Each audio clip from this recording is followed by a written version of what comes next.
Hello, everybody, and welcome to another edition of Zach on Sports. I'm your host, Zach Gershman. With me today is the voice of hockey, NHL and NBC's own Mike Doc Emrick. Welcome, Doc, to Zach on Sports. Zach, it's great to talk with you, and I wish you well in the career that you have ahead, and I envy you because I know how excited I was, as older people say that phrase, when I was your age. And I'm incredibly excited for the journey. Hopefully the journey could go along your career path, and we'll get right into that. So, Doc, when you hear NHL Commissioner Gary Bettman say, quote, Doc's calls define this era of the National Hockey League and have elevated the profile of the game. Without having ever stepped foot on the ice, how does it feel knowing your voice and your personality has truly changed the way people view the NHL? Well, I leave that for other people to say, and I had not heard that assessment by the commissioner, and it's awesome to hear, of course, but it also is humbling. My motivation was to get in free to hockey games because I just love the sport so much. And I still have my first commissioner's pass from the International Hockey League that was given to me in 1969. And I was buying my way into arenas, Zach, to see games up to that point. And that was like getting the best holiday present I could ever get because no longer did I have to pay. And I was getting access to players and to coaches, and that was just the wonderful gift that I could ever get. Was now I was on the inside, and hoping at that point in 1969 to fashion a career in the sport that I loved. And 4 years later, it actually began, and now it's been 47 years since then. So it's very kind of you to mention that quote from the commissioner, and I've never heard nor seen it before, so I thank you even more. Well, being a Philadelphia sports fan, your first job in the NHL broadcasting was with the Philadelphia Flyers. I wish I was old enough to hear you broadcasting more Flyers games. But you spent about 10 years in Philadelphia, if I'm not mistaken. What was the first year like for you in Philadelphia? Well, I had a couple of very good partners to work with, and I've been blessed all along with good partners to work with. But Bobby Taylor, who still to this day appears on Tampa Bay Lightning telecasts, and Ed Van Imp, who was one of the legendary Flyers defensemen from the Stanley Cup years, who lives out still in the western part of Canada near Vancouver. They were my partners on a pay television system called Prism. PRISM, and the Flyers wanted to have a separate telecast of home games, and they had their own pay cable system that carried Phillies and 76ers and Flyers and all-star wrestling events from the Spectrum and lots of other fun things, as well as some horror movies. And it was sort of bizarre programming back then, but I was a part of that, and then I got a chance to learn the technical side of the business because a man named Pete Silverman, who is teaching at Hofstra, still teaching young students about the broadcast business, hired me there to not only do play-by-play of the home games on Prism, but also to assist on the Channel 29 telecast with Gene Hart doing play-by-play with Bobby Taylor as the producer. So I learned that side of broadcasting too. So I was very fortunate. That was from 80 to 83, and then I returned with Bill Clement from 88 to 93 during the Eric Lindros era. The Bill Clement still broadcasting Philadelphia Flyers games, still going strong. I heard a lot of great things he had to say about you as well. But Philadelphia Flyers rival, I guess you could say rival, the New Jersey Devils. After the Philadelphia Flyers, you then went on to become the first voice of the Devils. Did you take on a different approach to broadcasting games for the new New Jersey Devils versus the rich history of the Philadelphia Flyers and their respective fan bases? Yeah, Zach, because in New Jersey, I worked for Madison Square Garden Network, and they carried, at that time, 2 teams. And later on, when I went back there for an 18-year run, they were carrying 3 different teams. And they had as their policy that it was not a one-team town as Philadelphia or Pittsburgh or Chicago, where they wanted an approach that favored the home team. They recognized that there were fans in the New York area that would be watching those telecasts that either were partial to the Devils or didn't care about them at all, but were watching anyway. And so they wanted a more direct approach. Now, what that meant was that we might talk, say, 70% or so about the Devils and 30% about the opposition, as opposed to 90-10. And in terms of the tone of the broadcast, it would probably be more perceived in a one-team town as passive. Not unenthusiastic, but it would probably not be as partial as it would be in a town where you were the voice of just the only team in town. So it was more like a network telecast if you were doing a game for the Devils than it would be if you were doing a game for the Flyers or the Penguins or the Blackhawks or the Red Wings, something like that. So that was the only different thing. And so the transition from doing a Devils game to doing a network telecast was not that great at all. It was pretty much the same. The only difference was the percentage of time that you talked about one team or the other. If you were doing a game between the Devils and Flyers on network television, it was 50-50. If you were doing a game between the Devils and the Flyers on a Devils telecast, you would talk about the Devils 70% of the time and the Flyers 30%. Did you find any difference within the fan bases, though, in terms of passion? I mean, I guess I'm setting this up because as a Philadelphia Flyers fan who's incredibly passionate about the team and about the city, did you tell any difference between the fan bases? As it evolved, yes. The Devils fans are crazy now, too, but at first they weren't. When I first went there in 1983, I was just as a note of history. I went there the second year the franchise had moved there from Denver. They had a simulcast the first year, and they occasionally had separate broadcasts. Al Albert, one of the Albert brothers, was on the first year, sometimes with Larry Hirsch, who did the over-the-air radio. He would sometimes do the play-by-play on television, too. That was for 1 year. Madison Square Garden got the rights the second year, and that was when they hired me to do their games. And at that time, the Devils were drawing about 7,000 fans a game at the Meadowlands, which seated 19,000. So there was a passionate small group, but it was by no means like the Flyers in the Spectrum, who were selling out on a consistent basis. There was no comparison. But as the Devils became better in the late 80s and finally made the playoffs, and then into the 90s where they became a powerhouse and started to win Stanley Cups, the Meadowlands would start to sell out, and then eventually downtown in Newark, they became a lot more regular at that, and they developed their own passionate fan base. But I cannot imagine that there's anything comparable to Philadelphia fans in any sport because of their passion and their craziness. And gritty is just one example. But Devils fans have become greater in number, of course, from the 7,000 when I arrived there in 1983 to what is now a very passionate following and face painting and everything else that has taken place. And they travel and they are fanatical about their team with 3 championships over the span of 1995 to 2003, and a very competitive team that is rebuilding for future time, something that the Flyers have seemingly arrived at now after going through a lull of their own. So nothing compares necessarily to fans in Philadelphia in any sport, but the Devils fans have come from 7,000 a game to when I first arrived there to when I left, being a wacky bunch themselves. Doc, you mentioned the Flyers mascot, arguably the most confusing looking, at the same time most attractive mascot, I guess you'd say, in Gritty. What was your first reaction when you saw Gritty?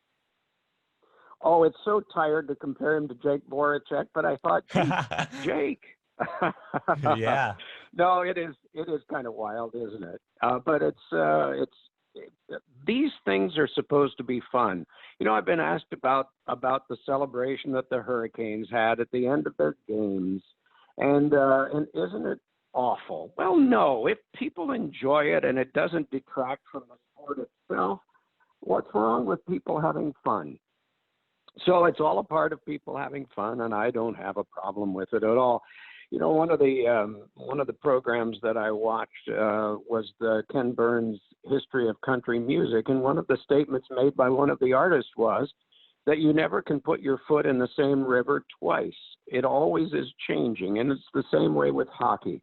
And if you expect it to be the same way every time, you're going to wind up being a grumpy old man. It can't be the same way that it once was. It's always going to be changing. We can appreciate it greatly for what it once was. And some of the people I appreciate most in the sport were Hound Kelly and Bill Barber and Reggie Leach and Bobby Clark and people like that. But we also realize that there are other people to appreciate, and one of my favorites is Jake Voracek. I mean, he comes to the rink with a smile on his face, whether he's got the goal-scoring touch or whether it's dried up on him. He recognizes that that's a part of the normal climate of life. He chooses to be a happy person, and that's why it's fun to be around him. The orange hair resembles both Jake Voracek and Gritty. But you mentioned the Ken Burns documentary, Country, all that. You've had the chance, you've been able to travel all around the country, all around the world, broadcasting hockey. You've been broadcasting for 47 years, as you said earlier on in this show, and you have such a mastery of describing a game using so many different verbs to call something as simple as clearing a puck. I believe you use 153 words to depict puck movement during the U.S. versus Canada game in the 2014 Olympics. Where does that skill set come from, given the fact that hockey is so fast-paced? Well, it's not conspiratorial. There's nothing that I ever tried to do. I never went into the booth with a list of words I was going to use.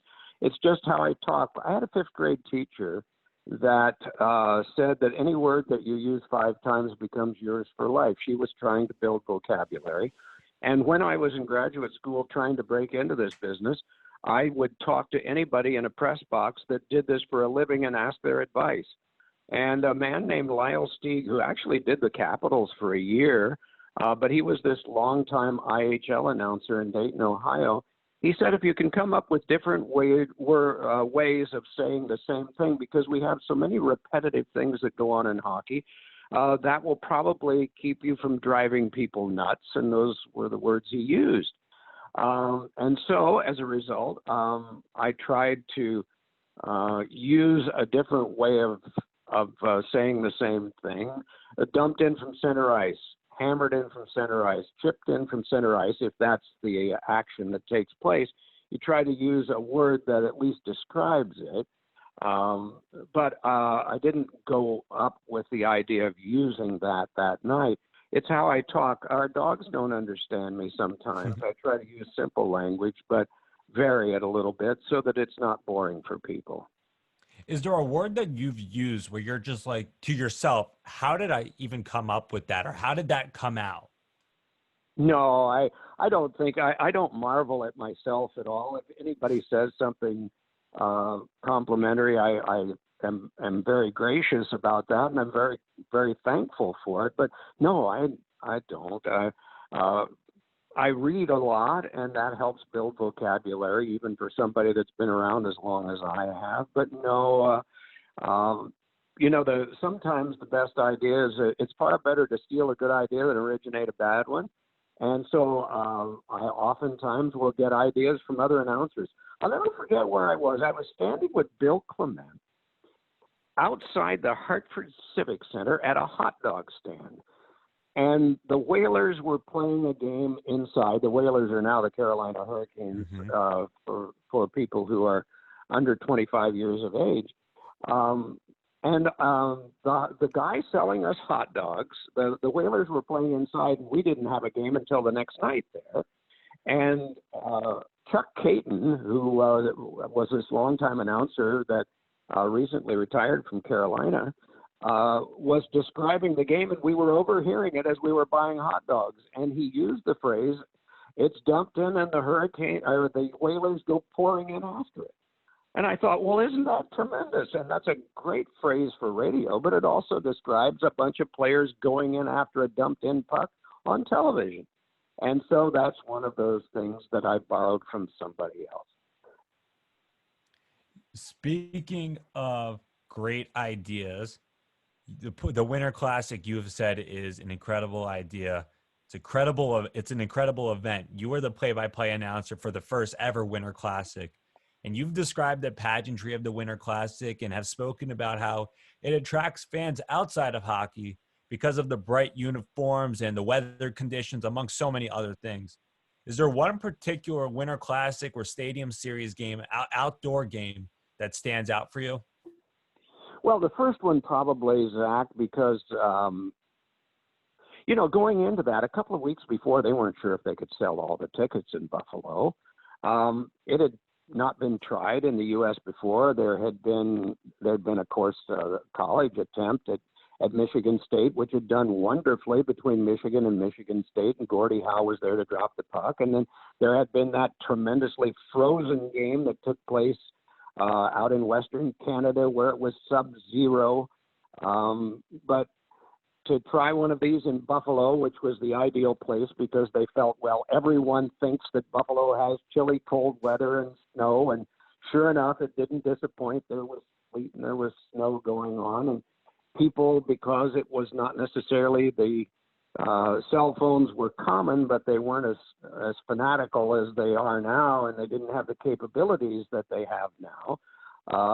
People started calling one another and saying, "Are you seeing what's going on in Buffalo?" Of course, we had a lot of stoppages of play to get the ice to where it was playable. We've learned a lot more about making ice, but I think the overall snow globe effect and the storybook finish with the shootout and all of that took place made it memorable. And I think the one in Ann Arbor, where you had the two teams and the fan population that was pretty much divided because Canada is so close to Detroit and there were a lot of Leaf fans, it was probably 50-50, although there'll be arguments about that. But it was just a joyous occasion, which again went to a shootout. And Toronto won on Tyler Bozak's shootout goal. Those are the two that will stand out in my mind most, but they all have their special points in my memory bank because they are outdoors. There is that unpredictability factor, and I think that's the thing that leads people to want to watch them because the weather can be unpredictable. It's like a downtown construction site where the wooden fence is standing in front and there's a hole in the wooden fence in which people can look to see what's going on in there. There's that natural curiosity to peer in to see what all those guys are doing, digging that hole or putting those girders together in there. And I think it's the same thing with the Winter Classic.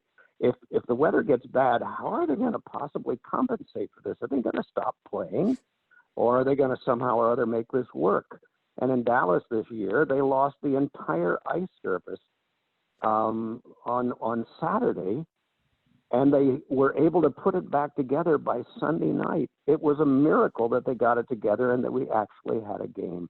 It was a tribute to two crews of guys working 24 hours that got that ice surface put back together. It was fantastic. It's absolutely, absolutely incredible. So, Doc, we now know Doc Emrick, the sports broadcaster, but we have a segment here on Zach on Sports called Beyond the Mic, where we get to know Mike Emrick, the person. Are you ready for it?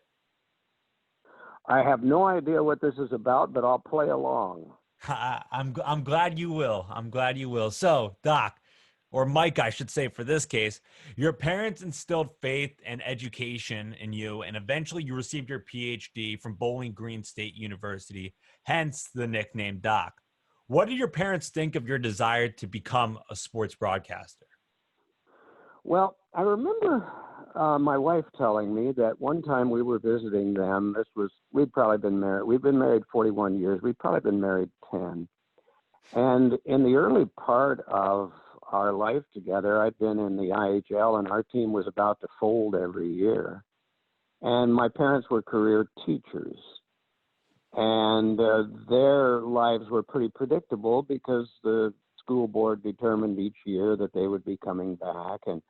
And every summer there was a question about whether I'd have a job the next year or not. And then I wound up going to the American League, and then to Philadelphia for 3 years, and then to New Jersey for 3. And then the network changed, and I was piecing together a job. And my dad got my wife aside and said, "Do you think Mike will ever get a real job?"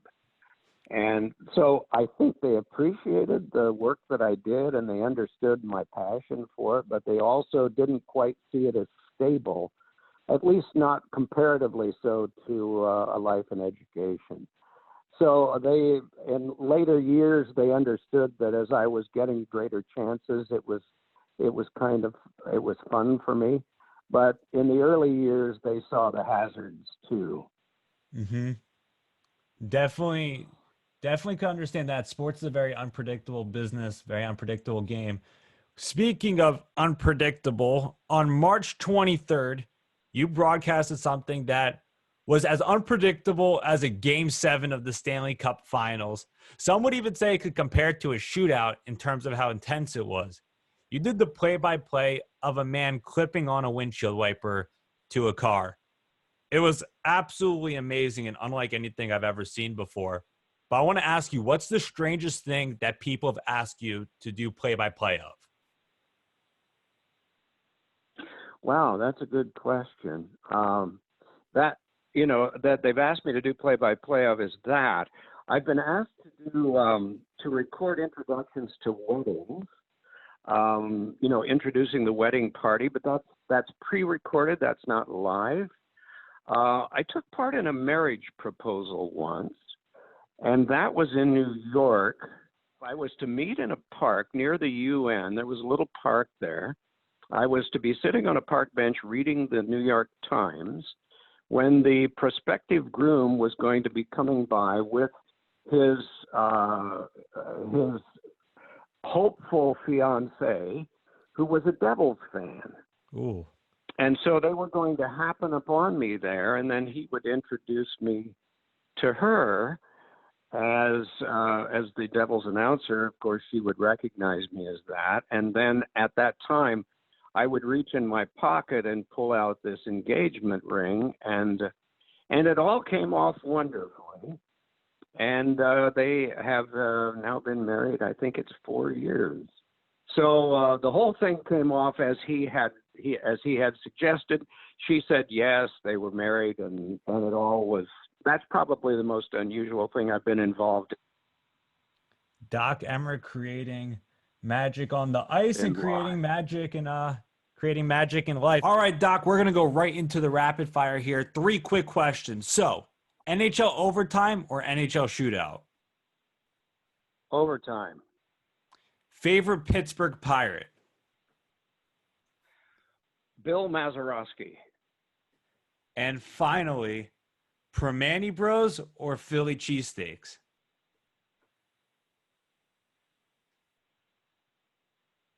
Primanti. More variety. Yeah, Primanti has more variety. You get a bunch of choices. I love Pat's, but I only got one choice there. But maybe I didn't investigate the menu more. But Primanti has a lot more choices. Choosing the Western, it's all good. I don't take offense to it. Choosing the Western part of the state, though, Primanti Brothers, it is. Doc, thank you so much for being on Zach on Sports. I had a great time. Hopefully the technical difficulties will be ironed out, and it'll sound great for the viewers. I know that they'll love the content. So, Doc, thank you so much. Really appreciate it. And for everybody else, I'll see you guys next time on Zach on Sports.